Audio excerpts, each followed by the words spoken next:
కరీంనగర్లో ఉన్న ఆదర్శ్ నగర్లో ఉన్నాం. ఉదయం నుంచి సాయంత్రం వరకు కుటుంబ సభ్యులందరూ కూడా చాలా కష్టపడి పనిచేస్తున్నారు. దాదాపు 20-25 సంవత్సరాల నుంచి ఇక్కడే టెంపరీగా షెల్టర్ వేసుకొని ఉంటున్నారు. వివిధ ప్రాంతాల నుంచి వచ్చినటువంటి వాళ్ళు ఇష్టదైవం మేడారం సమ్మక్కను దర్శించుకోవడానికి వెళ్ళినటువంటి క్రమంలో అగ్ని ప్రమాదం సంభవించింది. దాదాపు 25-30 గుడిసెలు దగ్ధమైపోయాయి. ప్రస్తుతం వాటిని అంతా చాలా బాధాతప్త హృదయంతో వాళ్ళు మళ్ళీ రెనోవేట్ చేసుకుంటున్నారు, కొత్తగా నిర్మించుకుంటున్నారు. ఇదంతా చూస్తున్నాం. ఇప్పటికే వాళ్ళు పార్టీలకు సంబంధించినటువంటి నేతలందరూ వచ్చారు, వాళ్ళకి అష్యూరెన్స్ ఇచ్చారు. కొంతమంది వాళ్ళకి తోచిన సహాయ సహకారాలు అందిస్తున్నారు. గూడు లేదు, గూడు చెదిరిపోయింది. దీనికి సంబంధించి వాళ్ళ బట్టలు దగ్ధమైపోయాయి, బంగారం దగ్ధమైంది, వాళ్ళకి సంబంధించిన సర్టిఫికెట్లు కాలిపోయాయి. ఇవన్నీ కూడా విషాదకరమైనటువంటి పరిస్థితి. ఇప్పటికీ కోలుకోలేనటువంటి దుస్థితిలో ఉన్నాం. మనం చూస్తున్నాం. ఉదయం నుంచి కూడా చాలా హార్డ్ వర్క్ చేస్తుంటారు. అసలు ఎవరెవరు ఏమైంది అనేది మనం కనుక్కుందాం. దీనికి సంబంధించి ఏం జరిగింది బాబు? ఏం పేరు నీ పేరు? నా పేరు రాజశేఖర్. నేను హైదరాబాద్లో ఉంటున్నా. నేను మా వాళ్ళు మేడారం వెళ్ళి వచ్చేలోపు షాక్ సర్క్యూట్ వల్ల మన హైదరాబాద్ నాది హోటల్ మేనేజ్మెంట్ కంప్లీట్ అయింది సార్. హోటల్ మేనేజ్మెంట్ జాబ్ చేస్తున్నా. మా వాళ్ళు మేడారం వెళ్ళి వచ్చేలోపు వెళ్ళేటప్పుడు షాక్ సర్క్యూట్ అయ్యి గుడిసెలు మొత్తం కాలిపోయినాయి. ఆ గుడిసెలలో మా విలువైన వస్తువులు మరియు మా 10th నుంచి డిగ్రీ సర్టిఫికెట్ల వరకు మొత్తం దగ్నం అయిపోయినాయి. ఇంకా మా టీవీలు, బట్టలు, డబ్బులు, బంగారం, సిల్వర్ లాంటి విలువైన వస్తువులను కోల్పోయాము. అంటే ఒక్కోసారి మంత్రి పొన్నం ప్రభాకర్ వచ్చి ఒక హామీ ఇచ్చారు, మీ సర్టిఫికెట్లు అన్నీ కూడా ఇప్పిస్తాము, మీరు దరఖాస్తు చేసుకోవాలన్నారు. మరి ఆ ప్రాసెస్ స్టార్ట్ అయిందా? ఇంకా ప్రాసెస్ అంటే అందరు వచ్చి హామీలు ఇచ్చిపోయారు కానీ ఇంకేం చేయలేదు సార్. చేయలే. మీరు చెప్పండి, ఆ రోజు ఏం జరిగింది? అసలు ఏం పేరు నీ పేరు? 1 గంటకు వచ్చిన. ఏం చెప్పింది వాళ్ళు ఇక్కడ? నేను ఏం పని చేస్తారు? రాత్రి 1 గంటకు వచ్చిన సార్. కమలాపురం నుంచి వచ్చినాం. మంగపేట. ఎన్ని రోజులు ఉండబట్టి? నేను చాలా 20 సంవత్సరాల నుంచి ఉంది. ఏం పని చేస్తారు? ఈ మట్టి పని, ఇదే పని చేసుకుంటున్నాం. 20 సంవత్సరాలు ఇక్కడే ఉంటున్నా. నేను నా ములుగు జిల్లా ఒకటండి. నేను కమలాపురం రాత్రి 1 గంటకు వచ్చినాం. అంటే ఎన్ని కుటుంబాలు ఇక్కడ ఉంటున్నాయి? దాదాపు ఇవన్నీ మా 50 దాకా ఉన్నాయి. ఎన్ని కాలిపోయినాయి? ఇవన్నీ రాత్రి చూసిన 25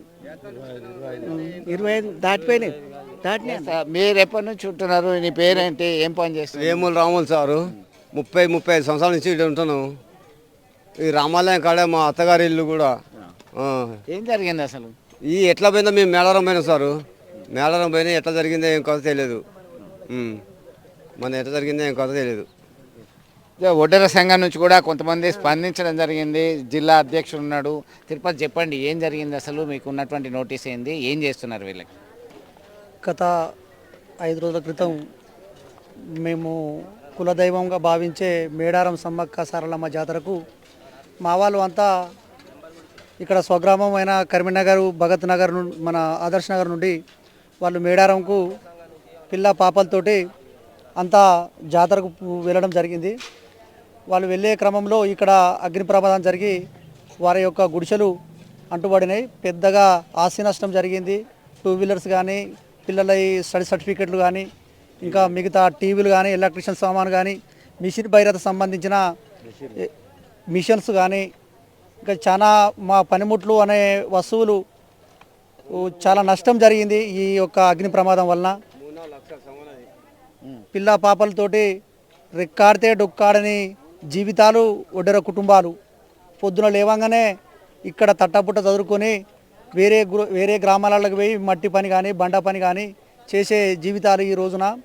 గత వారం ఈ 5-6 రోజుల నుండి మీరు చూస్తున్నారు.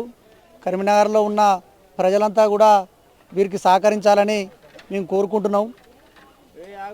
ఇది మొన్నటి రోజున మంత్రి పొన్నం ప్రభాకర్ గారు ఈ యొక్క విషయాన్ని గురించి తెలుసుకొని వీళ్లకు పక్కా ఇల్లు విషయంలో హామీ ఇవ్వడం జరిగింది.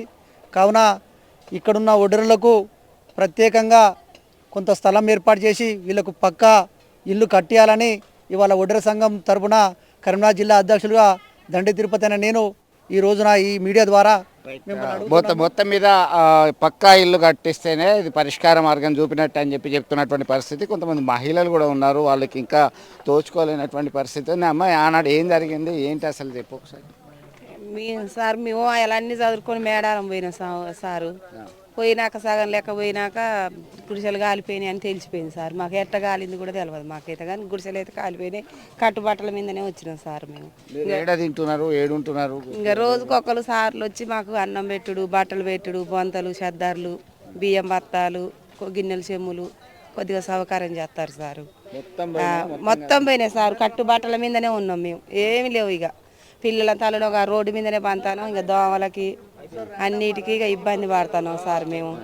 మాకు కొద్దిగా ఎక్కడున్నా మమ్మల్ని కొద్దిగా ఆదుకోరి, ఎక్కడున్న సార్లు వచ్చి మమ్మల్ని ఆదుకొని మా కుటుంబాన్ని, మా పిల్లలు, మమ్మల్ని అందరినీ సహకరించాలి సారు. ఎక్కడున్నా కూడా రావాలి. మన సీతక్క కూడా ఒకసారి వచ్చి మమ్మల్ని కలిసి మాకు కొద్దిగా సహకారం చేసిపోవాలి సారు. మంత్రి సీతక్క సైతం దీని మీద స్పందించాలని కోరుతున్నటువంటి పరిస్థితి. ఇప్పటికే అందరు వచ్చారు, అందరూ మాతో మాట్లాడారు, ఒక హామీ ఇచ్చారని చెప్తున్నారు. అమ్మ, మీ ఏమేం కాలిపోయినాయి, ఏంటమ్మా ఈ పరిస్థితి ఏంటి? తింటున్నారా, ఎక్కడ ఉంటున్నారా అసలు? ఇక మాకు రోజుకొకరు భోజనాలు గిట్ట సహకారం చేస్తారు సారు. దుప్పట్లు ఇచ్చిపోతారు, బిందెలు, గ్లాసులు, టిఫిన్లు, అన్నం టిఫిన్లు ఇస్తారు సారు. మా గిన్నెలు అన్ని జాతర పోయినాం, మొత్తం ఇళ్ళనే కాలిపోయినాయి, డబ్బులు పోయినాయి, బంగారం పోయినాయి, అన్ని కాలిపోయినాయి సార్. ఏం లేదు సార్, ఉట్టి కట్టుబట్టల మీదనే వచ్చినాం మేము, అంతే సార్. వాళ్ళు ఇల్లు భోజనాలు మళ్ళీ కట్టుకుంటున్నాం సారు, మళ్ళీ గుడిసెలు వేసుకుంటున్నాం సారు. మరి ఏడుండాలి సార్ మేము? మాకేం లేదు సార్, ఇక్కడనే మేము ఇప్పుడు 30 సంవత్సరాలు అవుతుంది వచ్చి ఇక్కడనే ఉంటున్నాం సార్ మేము. మాకేం లేదు సార్. ఇక 30 సంవత్సరాల నుంచి ఇక్కడే ఉన్నారు. ఈ ప్రాంతాన్నితో మమేకమై వీళ్ళ ఇక్కడే స్థిర నివాసం లాగా ఏర్పాటు చేసుకొని పనులు చేసుకుంటూ బతుకుతున్నటువంటి పరిస్థితి. అమ్మ, మీరు ఎన్ని రోజులు ఇక్కడ ఉండబట్టి ఏం చేస్తారు? మేము ఉండబట్టి 20 సంవత్సరాల నుంచి ఇక్కడనే ఉంటున్నాం. మా పెళ్ళి 3 సంవత్సరాలు అవుతుంది సార్. ఇక్కడనే పెళ్ళి అయ్యింది. అయితే మా వస్తువులు అన్నీ ఇందులోనే ఉన్నాయి, అన్ని కాలిపోయినాయి సార్. బాబు నేనే బయటకు వెళ్ళిన, ఎవరు లేరు సార్. అంటే ఇక్కడ అప్పుడు మేడారం పోయినా ఇక్కడనే ఉన్నాం సార్. నేను రోజు జరిగేటప్పుడు ఇక్కడనే ఉన్నాం సార్. మేము ఏమైందమ్మా ఆ రోజు? ఏమైంది అసలు తెలియదు సార్. ఒకసారి కరెంటు మంటలు అంటుకొని దగదగ మంటలు అండి సిలిండర్ పేలింది సార్. అప్పటికే. ఏం పేరమ్మా నీ పేరు? నా పేరు మనీషా సార్. మనీషా. 3 సంవత్సరాల నుంచి ఉంటున్నావు? ఇక్కడనే ఉంటున్నాం సార్. మ్యారేజ్ కూడా ఇక్కడనే అయ్యింది, ఇక ఇక్కడనే ఉంటున్నాం. అమ్మ నాన్న ఎక్కడ ఉన్నారు? మా మమ్మీ చనిపోయింది సార్. భర్త ఎక్కడ, ఏం పని చేస్తారు? భర్త చేసి తోలుతాడు సార్. ఏం కావాలని కోరుకుంటున్నావు సార్? మాకు ఏం లేదు సార్, మేము అన్ని వస్తువులన్నీ కాలిపోయినాయి సార్. మాకు ఇల్లు కూడా కావాలనుకుంటున్నాం సార్. ఏం లేవు సార్ మాకు. ఓకే. సో మొత్తం మీద ఒక ఆవేదనాభరితమైనటువంటి కోరిక. ఎందుకంటే ఇక్కడే పెళ్ళైంది, ఇక్కడే ఉంది, అన్నీ సర్వం కోల్పోయినటువంటి పరిస్థితి, దిక్కుతోచకుండా ఉంది. ఇప్పుడిప్పుడే మనం చూస్తున్నాం, వీళ్ళు కర్ర జమ చేసుకొని మళ్ళీ ఒక ఆవాసాన్ని ఏర్పాటు చేసుకోవడానికి సమిష్టిగా కృషి చేస్తున్నటువంటి పరిస్థితి. వీళ్ళందరూ కూడా అప్పటి ఆ షాక్ నుంచి కూడా తేరుకోలేకపోతున్నారు. ఇప్పటికీ కూడా ఏం జరిగింది అంటే విద్యుత్ ప్రమాదమా, లేకుంటే దీపం అంటుకుందా, మొత్తం చూస్తుండగానే బ్లాస్ట్ అయిపోయింది. బ్లాస్ట్ కళ్ళ ముందటనే పరిసర ప్రాంతాల వాళ్ళు చూస్తుండగానే పేలిపోయినాయి, సిలిండర్లు పేలిపోయినాయి, మొత్తం దగ్ధమైపోయింది. అమ్మ, ఎంతమంది ఉంటారు ఇక్కడ? ఏం జరిగింది అమ్మ అసలు? 20 కుటుంబాలు ఉంటాయి సార్. ఇలా ఎన్ని రోజులు ఉండబట్టి? 25 సంవత్సరాలు అవుతుంది ఇక్కడ ఉండబట్టి. వేరు వేరు కాడ ఉన్నాం 5 సంవత్సరాలు, కానీ 25 సంవత్సరాలే ఇక్కడే ఉంటున్నారా? ఇక్కడనే ఉంటున్నాం సార్. సో దాదాపు ఇక్కడే ఉంటున్నారు వీళ్ళు. మళ్ళీ కన్స్ట్రక్షన్ చేసుకుంటున్నారు. ఇంకా బుగ్గిపాలైనటువంటి దాన్ని అన్న కూడా పోనటువంటి పరిస్థితి. వీళ్ళకి పెట్టుకొని మళ్ళీ ఎప్పటిలాగా కన్స్ట్రక్షన్ చేసుకుంటున్నారమ్మా? ఏంది అసలు? మళ్ళీ ఇక్కడే ఉంటున్నారు, మళ్ళా ఎప్పటిగా చేసుకుంటారు. ఉన్న లేని వాళ్ళు ఇల్లు ఇచ్చిపోయినాయి పైసలు పెట్టి చేసుకుంటారు. మరి వాళ్ళకి ఏం ఆదేరో ఏమో, మళ్ళీ ఇట్లనే ఉంటే మళ్ళీ ఏమన్నా గాల పెడతారో, మళ్ళీ ఏం చేస్తారో, అదే భయం అవుతుంది. అంటే ఇదో దీనికి ఎవరైనా చేసిండంటారా? ఏదో మరి ఇక భగవంతునికి తెలుసు. అది అట్లా దీపం గీపం అని పెట్టిరు కానీ ఉంటుంది, అది అంతా ఏం లేదు. దీపాలు కొండ ఎక్కినాకనే మేడారం పోయారు, అంతే అంతే. అది ఎవరు వేసింది తెలియదు, కావాలనే చేసి ఉంటారు. కావాలనే చేసిర్రు. ఒక్క మడిచి కూడా లేడు గుడిసెలలో. మా చెల్లెళ్ళు ఇద్దరే ఉన్నారు. మీరు ఎన్ని రోజుల నుంచి ఇక్కడ ఉంటున్నారు? మీరు 25 సంవత్సరాలు. 25 సంవత్సరాల నుంచి ఈ భూమి నాది అని చెప్పి కొట్లాడుతున్నారు కదా? కాదు, ఆయన కట్టమంటే నెలకి 500 కడతానే ఉన్నారు. ఆయన పేరేందో మరి, ఆయన పేరు కేసులలోనే వాళ్ళు కేసులలో నడుచుకుంటా ఈ కిరాయి తీసుకుంటాడు. గుడిసెక్క 500 అమ్మటి ఇస్తారు. ఓకే, ఎవరో చేసి ఉండి ఉంటాడు. నీ పేరేంటి బాబు, నువ్వు ఎన్ని రోజులు ఇక్కడ ఉండబట్టి? నేను 25 సంవత్సరాల మట్టి ఉంటాను సార్ ఇక్కడ. ఇప్పుడు మళ్ళీ గుడిసె ఇట్లా వేసేస్తారా? ఇక వేసేసి కవర్తో చేస్తారా? కవరే తడకలు కవర్ వేసి మళ్ళీ యథావిధిగా చేసుకుంటాం. ఎవరైనా ఆదుకున్నారా ఇప్పుడు నీకు? ఎవరు వినోద్ కుమార్ సారు అన్నాడు, వచ్చారు సంజయ్ వచ్చిర్రు, వాళ్ళు కొంత ఇస్తా అన్నారు. ఇక పొన్నం ప్రభాకర్ సారు ఏం చేయలేదు. ఇక ప్రభుత్వం తరఫున హామీ ఇచ్చిండు కానీ ఇండ్ల కొరకు అది ఎప్పుడవుతుంది ఏమవుతుంది అనేది తెలియదు. ఇక గవర్నమెంట్ తరఫున అయితే మాకేం ముట్టలేదు. ఇక గవర్నమెంట్ తరఫున ఏ సహాయం కూడా అందలేదు. ఇంకా ఇప్పుడే వీళ్ళ బంధువులు మిత్రులు అందరూ వచ్చి పరామర్శించడం జరిగింది. రాజకీయ నాయకులు అందరూ వచ్చి వీళ్ళని పరామర్శించారు. వీళ్ళని ఆదుకునేందుకు ప్రయత్నాలు చేస్తాము, ధైర్యంగా ఉండాలని చెప్పారు. అయితే ఆమె మాటల్లో స్పష్టంగా గమనించవచ్చు, అసలు దీపాలు కొండెక్కినాకనే మేడారం పోయినాము, ఎవరో కావాలని చేసింది అని చెప్పేసి అనుమానం వ్యక్తమవుతున్నటువంటి పరిస్థితి. దీని మీద సమగ్ర విచారణ జరపాలి, ఎందుకంటే ఎవరు లేరు కాబట్టి దీనిలో ప్రాణ నష్టం జరగలేదు, లేదంటే పెద్ద ప్రమాదం జరిగి ఉండేది. ఇంకా ఇప్పటికే స్మాష్ అయిపోయింది మొత్తం ఇదంతా కూడా. ఇప్పుడు కోలుకోలేని పరిస్థితిలో ఇంకా ఇప్పుడిప్పుడే వీళ్ళు మనోధైర్యంతో మళ్ళీ ముందుకు వచ్చినటువంటి పరిస్థితి. ముందు ఎప్పట్లాగా వాళ్ళ యొక్క పరిస్థితి ప్రతిరోజు నిత్య జీవితాన్ని కొనసాగించడానికి ప్రయత్నాలు చేస్తున్నటువంటి పరిస్థితి అయితే గమనిస్తున్నాం. మొత్తం మీద ఇదంతా కూడా ఈ సిలిండర్లు పేలడము, దగ్ధం కావడము, ఫైర్ సర్వీసు, స్థానికుల సహాయము, పోలీసులు అందరూ వచ్చి సహాయ సహకారాలు అందజేశారు. దీనికి సంబంధించి అమ్మ ఏం జరిగిందమ్మా ఆ రోజు? మీరు ఎక్కడ ఉంటారు? ఇక్కడే ఉంటాం. అప్పుడు ఏమేం కాలిపోయినాయి? పోయినాయి. ఎన్ని పోయినాయమ్మా? 3 లక్షల డబ్బులు పోయినాయి. క్యాషే ఉండేనా? క్యాషే ఉండే, సిట్ ఎత్తుకొని అలా పెట్టుకున్నాం. 3 లక్షల రూపాయలు సొమ్ము పోయింది, బంగారం కరిగింది, ఈ గుడిసెలన్నీ కాలినాయి, బోలు బొచ్చలు కాలినాయి, బట్టలు కాలినాయి, అన్నీ కాలినాయి సార్. మా అన్నీ ఇక అందరి అట్లనే ఉన్నాయి, ఇంటింటికి సామానే ఉంది. ఇంకా మా మిషన్ కూడా ఉన్నాయి పని, అవి కూడా కాలిపోయినాయి, అన్నీ కాలిపోయినాయి. ఇక పున్నం ప్రభాకరు వాళ్ళందరూ మనిషికోటి సహకారం చేస్తే ఇప్పుడు వండుకొని తినడానికి మందం వచ్చినాయి. కొంతమంది రేకులు, కొంతమంది కట్టెలు అవి ఇవి ఇప్పించారు. ఇప్పుడు మందం అయితే కొన్ని వందినాయి కొంతమందితోటి. ఇప్పుడు ఆ బంగారం కరిగిపోయింది కదా, అది ఉందా ముద్ద? మళ్ళీ నీళ్లు కొట్టడం వల్ల కొంతమంది దొరికినాయి, కొంతమంది దొరకనాయి. మా అయితే దొరకలేదండి. ఇట్లా నీళ్లు కొట్టడం వల్ల పోయింది. సో బట్టలు, బంగారము, నగదు దాదాపు వీరి కుటుంబానికి సంబంధించిన 3 లక్షల రూపాయలు కాలిపోయినాయి, దగ్ధమైంది. మొత్తం సర్వం కోల్పోయి కట్టుబట్టలతో మిగలడం జరిగింది. ఈ క్రమంలో మెషినరీ కూడా, వాళ్ళకి ఉపాధి కల్పించేటువంటి మెషినరీ కూడా దగ్ధమైపోయింది. దాదాపు అన్ని పార్టీలకు చెందిన రాజకీయ నాయకులు వచ్చారు, హామీలు ఇచ్చారు. కొంతమంది ఆదుకుంటామని బియ్యము, ముడి సరుకులు, ఇతరత్ర నిత్యావసర వస్తువులన్నీ కూడా సరఫరా చేశారు. అయితే మళ్ళీ తాత్కాలికంగా ఈ గుడిసెలు వేసుకుంటున్నారు, గుడిసెలు వేసుకొని ఆవాసం ఉంటున్నారు. అయినా వాళ్ళని అనుమానం వెంటాడుతుంది.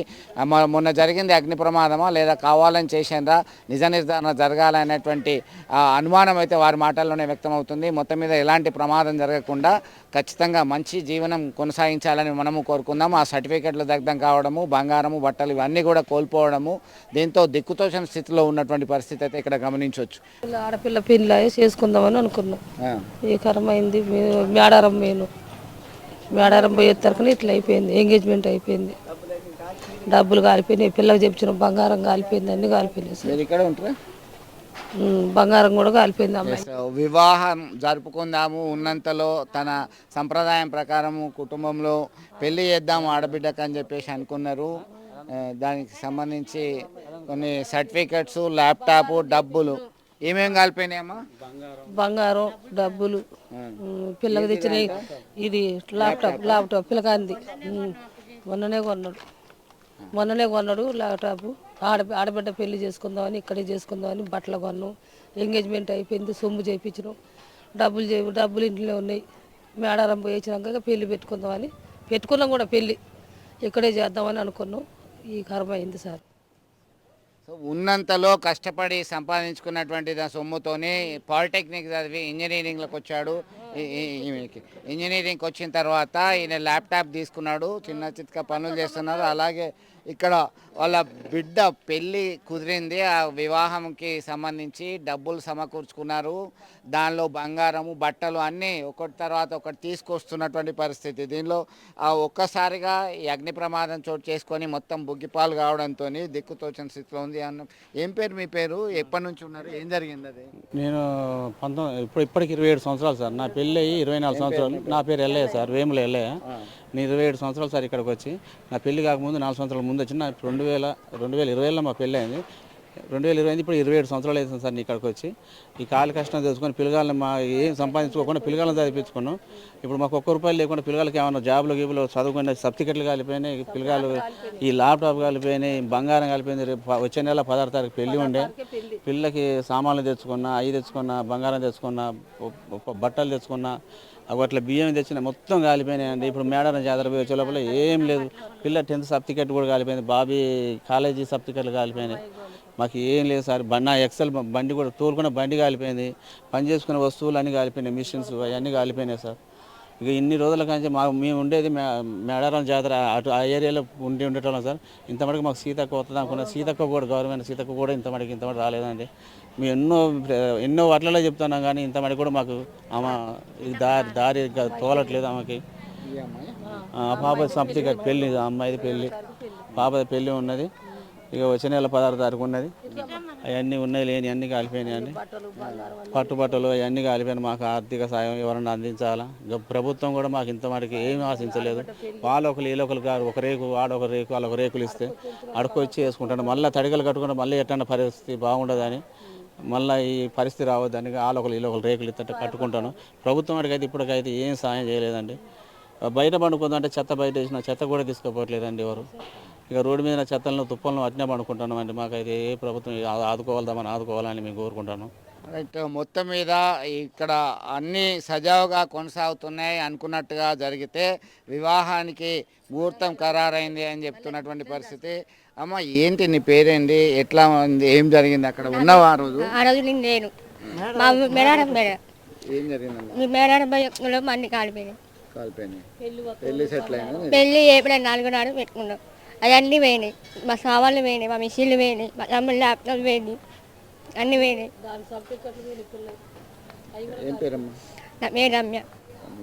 ఎల్లయ్య కుటుంబాన్ని చూస్తే గుండె తరుక్కుపోయేలా ఉంది. ఎందుకంటే అన్నీ సిద్ధం చేసుకున్నారు, సర్వం సిద్ధం చేసుకున్నారు. అనుకోని రూపంలో అగ్ని విశ్వరూపం చూపించాడు. అగ్ని ప్రమాదం చోటు చేసుకుంది. దీనిలో చదువుతున్నటువంటి విద్యార్థి, ఇంజనీరింగ్ విద్యార్థి ల్యాప్టాప్ దగ్ధమైంది, డబ్బులు దగ్ధమయ్యాయి, బట్టలు, బంగారం అన్నీ దగ్ధమైపోయాయి. దిక్కుతోచని స్థితిలో ఉంది. మమ్మల్ని ప్రభుత్వం ఆదుకోవాలి. ఇప్పుడు పని కూడా వెళ్ళట్లేని పరిస్థితి. పని పోతేనే ఆ పని చేయడానికి మిషనరీలు ఉన్నాయి. డ్రిల్లింగ్ మిషన్ కానీ, ఆ మెషిన్ కానీ, బట్టలు కుట్టే మిషన్ కానీ, ఇవన్నీ దానికి సంబంధించినటువంటి డ్రిల్లింగ్ చేస్తుంటారు వీళ్ళు. కన్స్ట్రక్షన్ ఫీల్డ్లో కావచ్చు, ఇతరత్ర కాలువ పని కావచ్చు, ఏ పని అయినా సరే మట్టి పని మొత్తం చేయడానికి వీళ్ళు సిద్ధంగా ఉన్నారు. గత 30 సంవత్సరాల నుంచి ఇదే పని వాళ్ళకు వచ్చింది. దానికి ఉపయోగపరమైనటువంటి పరికరాలు దగ్ధం కావడము, ఇదంతా చూస్తూ ఉంటే ఈ కుటుంబాలన్నీ కూడా దాదాపు 30 కుటుంబాలంటే 200లకు పైగా ఈ సభ్యులందరూ కూడా వీళ్ళ ఇబ్బంది పడుతున్నారు, నానా యాతన పడుతున్నారు. ఇప్పటికైనా ప్రభుత్వం స్పందించి మమ్మల్ని ఆదుకోవాలని చెప్పేసి విజ్ఞప్తి చేస్తున్నటువంటి పరిస్థితి. వీడియో జర్నలిస్ట్ సుమంత్తో కలిసి చంద్రశేఖర్, RTV, కరీంనగర్, ఆదర్శ్ నగర్ నుంచి. మరిన్ని వీడియోస్ కోసం ఛానల్ ని సబ్స్క్రైబ్ చేయండి. లేటెస్ట్ అప్డేట్స్ కోసం వాట్సాప్ ఛానల్ ని ఫాలో చేయండి. అండ్ లింక్ డిస్క్రిప్షన్ లో ఉంది.